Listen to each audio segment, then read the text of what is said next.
sound and check, go, go. Alright, let's get started.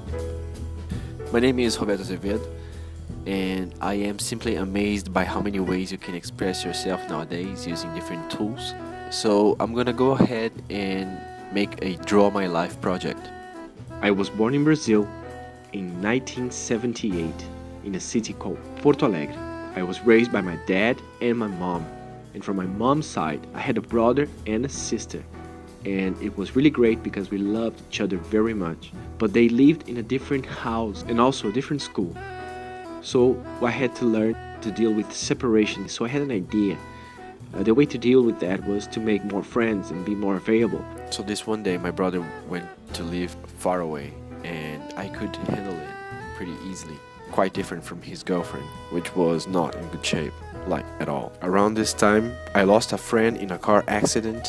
I again had to be pushed into the idea and the concept of death. I always had a passion for video games and such, and I watched its development along the years, and as it progressed better and better graphics and stuff. My parents put me into piano lessons, and all this knowledge about music brought me a certain development and understanding about harmony. So I was overwhelmed by this ability to play, and it provided me interesting experiences. I had a passion for graphics and music until this one day I went to a friend's house and he showed me his new game, and it was Prince of Persia, and I just couldn't handle the graphics. It was beyond my comprehension, those amazing graphics. I had to hide in the closet for about an hour, literally freaking out. By this time, I used to fiddle around with VCRs, plugging the audio and video in different positions so I could present the image with different sounds and get a total different reaction from the spectator. Around this time, I was also playing piano and performing for audiences. So music provided me a perception of harmony, a perception of movement within the sound. So according to the sound, I would get a sensation of flow, and that would create a certain image in my mind, and this image would be really clear and really intense. Okay, regarding girls, in middle school I absolutely had no success with women whatsoever. However, at high school this scenario changed a bit. And in the very first day of my school, I had two major events happening, which was when I first walked into the room, there was this empty chair beside this dude drawing a picture on a paper, and it was pretty awesome. And I went, can I sit beside you, mate? And he went, sure bro, go ahead. And this is my big bro Pat. We met that day. I also met this super cute girl, and she was kind of interested in me as well, and I don't know, we just hit it off, and her name was Caroline, and I was really on top of my world. I was like far superior being from anyone else. I had a girlfriend, I had superpowers, I was just amazing. But then, if we skip forward a bit, I took all this social status and began to talk too much in a way that it's not cool. So, for instance, but it was a social requirement, I guess. And I lied. I simply lied that I had a drum kit. So I call this my imaginary drum kit. What was really happening, I was developing a perception of beat, a perception of rhythm, and I was trying to express it. And what I was doing, instead of playing drums, it was beating my feet during classes, all through the class without losing a single beat. So Caroline wasn't very happy about my behavior, so she bumped me. I'm not gonna lie, I was heartbroken. It was a difficult time in my life, but eventually I learned to cope with it and to behave better, I guess. Eventually I learned that the best way to get over a relationship is with another relationship. So I met this incredible girl called Thais, and she was my first love. And in that year I failed the school, and my parents were actually happy about it, and they actually rewarded me with a trip to US, and I spent 20 days with my girlfriend over there, and in Orlando, and it was amazing. And if you ask me what I learned from that experience, I would say English. In 20 days, I learned English. I was in the exact moment with the exact people that would provide me that information, and I got it. On the way back, I came up with a plan. I had such an incredible experience over there that I decided I wanted to go back. So I devised a plan with certain associations and came up with a plan for a foreign exchange student program. On the form, I signed up for California, but on the draft, I got it to Idaho. And although I know a lot of people from the US have this thing about Idaho, they say nothing happens over there. Well, man, it was the best experience I could ever possibly hope for. I was hosted by this incredible family, and they were all loving. We did lots of stuff, and not only that, they accepted me as a part of the group, a part of the family. So, Matt, Kim, if you're hearing this, I love you guys.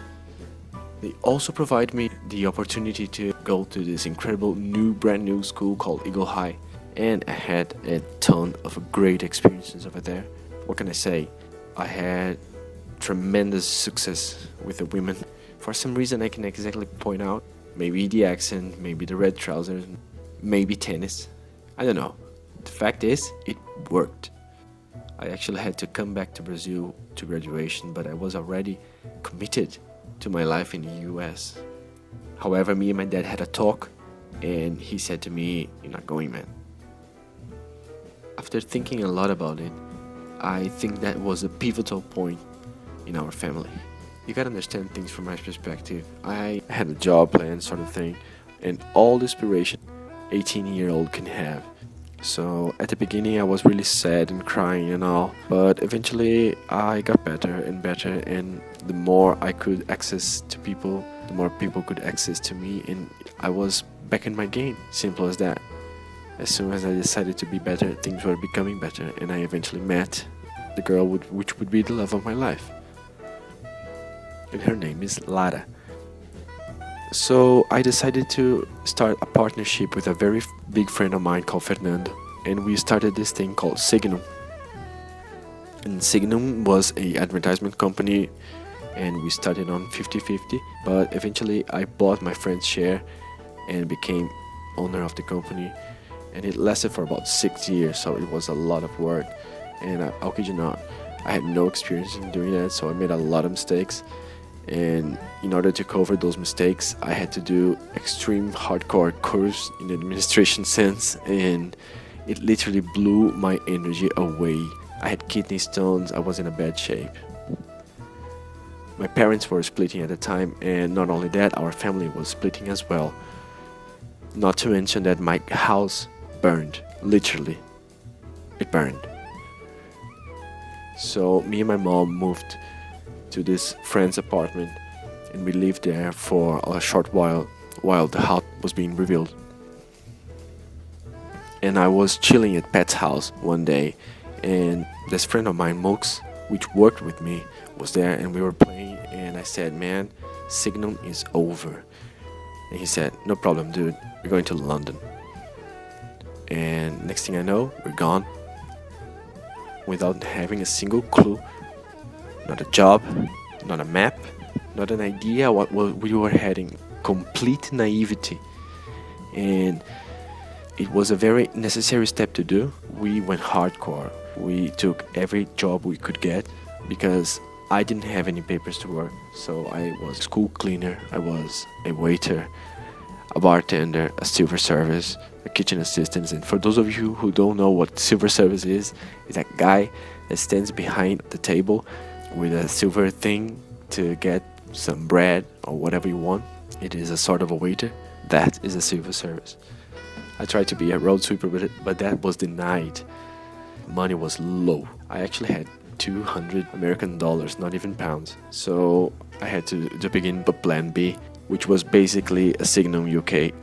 I took a map of the city and listed all the companies I could find that do the same thing I did in Brazil, and arranged them in an order that I could cover in one day, or at least in the minimal amount of time as possible.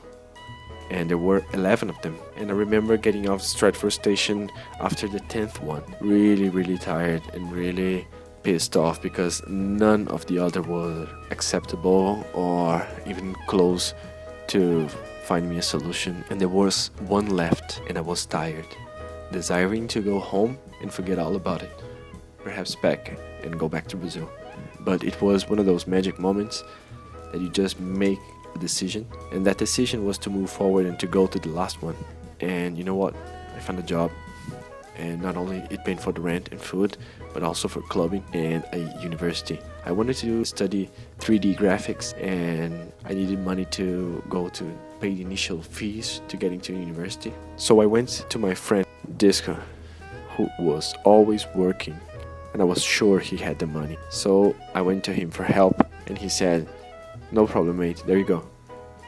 And I paid the initial fees and began studying at SAE Institute, which is an incredible 3D graphics university. And I worked my butt off and paid just go back in no time.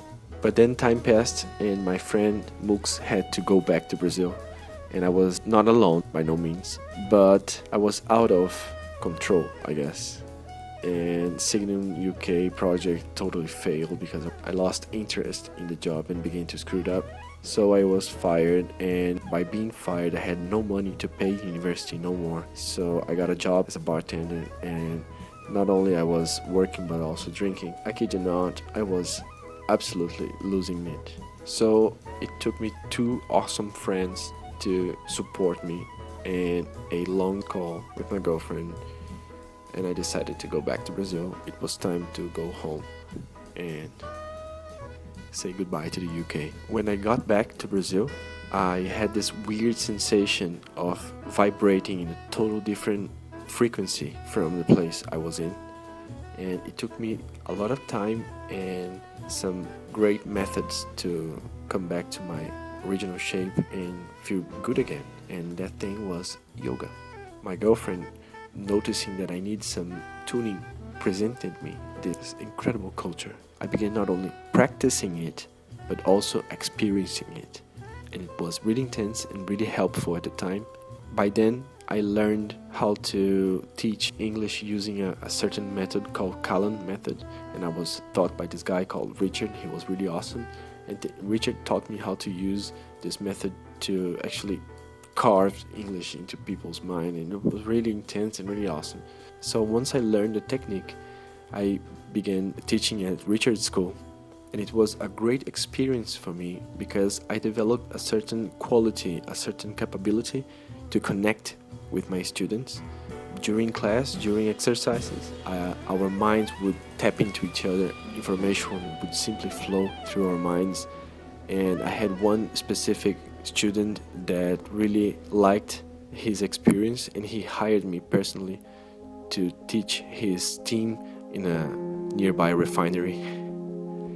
And there was a lot of cash involved, and I got really excited about it. So me and my girlfriend were partying in this particular festival, and we decided we really liked each other, and we decided we wanted to move in together, and it was a magical moment. But it also raised a few questions like how, where, or when, and I felt that I needed a plan. So I started thinking about things I could do anywhere, some knowledge I could incorporate and use it anywhere I go. The obvious choices in my mind was to become an instructor and start teaching yoga, and the other one was teaching English using the method I've just learned. But I met this guy called Gabriel, and he brought a different knowledge to my mind, which was controlling music to your will, and I became a DJ thanks to him. So when we decided to travel and begin our lives together in Madrid, I made a luggage with no clothing whatsoever, just equipment. And I don't know how they didn't notice that, but it passed through, and I got here with my pickups, and it was amazing. But in the beginning, I didn't have a job as a DJ. I didn't have anything. So I started again from the bottom, doing all sorts of jobs, And there's also a video that portrays this moment in my life. And then I decided to activate my plan. I overheard a manager during coffee break talked to his brother about this Brazilian event which was going to happen in the city's main stadium. And I knew that the manager of the party was a specific Brazilian guy. And I approached that man with my CD in hand and asked him to perform in his party. Blunt like this. And he was really nice and acceptable, and he said, maybe I'll listen to your CD, maybe not, you know. But you know what? The phone rings and he says, okay, you're in, you got 1 week to prepare. And it was my first job ever as a DJ, playing in Santiago Bernabéu in a special party. You know what I did? I dig some music and I listed and rescaled them and thought about them, and eventually made a perfect playlist for the event. And at the beginning I was scared because it was raining and really cloudy and whatnot, but the party was a major success, and that night was one of those nights that everything goes right and you have no problem overcoming the situations. So that was my debut as a DJ, and then I got another job in downtown in another club, and it was a bit rough, but it went from 2 gigs a week to 2 gigs a night, and it was kind of crazy. I got hired in this nice underground club that had only LEDs for lights, and I could control all of them on my hand. There's also a video to describe that situation. This is one of those things that I believe it's a great example how thoughts can shape your life. I also was hired in Studio 54, Madrid, and it was amazing as well. But something awkward happened. As I said, I had 2 gigs, so I had to finish one at 3 o'clock in the morning, and I had to walk until the other one, which was not many blocks away, but a few. Right in the middle of the path, I got mugged. I was walking with my case, and this dude approached me and started pushing me around, and I said, dude, I really don't want to fight you. And he said, oh yeah? And right on the nose. And it was really painful, and I was not even prepared for that. I just had a great moment with my gig, and I thought, you know what, I need to learn something to at least defend myself. And it made a lot of sense to me that my friend Marco needed a place to stay while he sorted a few things in his life, and he is a blue belt jiu-jitsu. Marco, big shout out for you, man. You're the man. We had a good relationship, and he lived in my house for a few months, and he literally taught me jiu-jitsu. Not only jiu-jitsu, but Gracie jiu-jitsu. My deal with Marco was this, a bit like Kato, Inspector Clouseau. I could attack him at any given point during the day or night, and I used to do it at night, and he was just sleeping. I would jump and attack, trying to a submission, and the outcome was always Marco. Anyway, around this time there were 2 major events going on. The first one is my wife Lara was pregnant, and I was also graduating as a yoga instructor, so it was clear to me I had to quit the night. And this one day Marco came to me and said, hey man, let's go to the mountains. And I said, okay. And I went over there, and it was amazing because I was surrounded by snow again. So Luca was born, and it was brilliant. We were like a little family. And this one day, my cousin Adri came to me and said, hey man, let's go snowboarding. And I said, okay. We went to this nearby ski station called Navacerrada, and I had a blast. Seriously, snowboarding was one of the best things that had ever happened to me, because it was such a bliss. We had movement, you had music, you have nature, you have absolutely everything. I literally had all my thoughts condensed into one singular moment. It was absolute joy. It is literally recharging your battery. If we skip forward a bit, Lara is pregnant again, and we had another little boy called Enzo. And I'm not gonna lie to you, it took a lot of work to make it happen. Sometimes it was really crazy. We eventually worked it out. So now we have a certain flow going on, and not only that, we work as a family now. So a question arose, which was, what am I?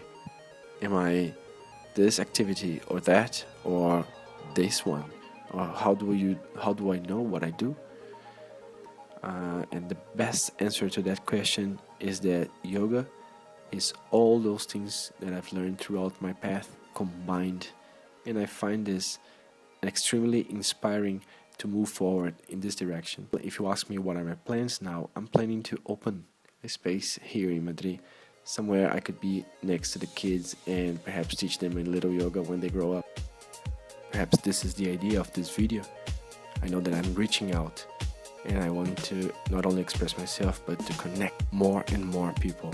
So if you have a plan or a project or an idea, or at least if you want to do some yoga, contact me. I'm open for business. And don't forget to subscribe. This is not the end. See you guys later.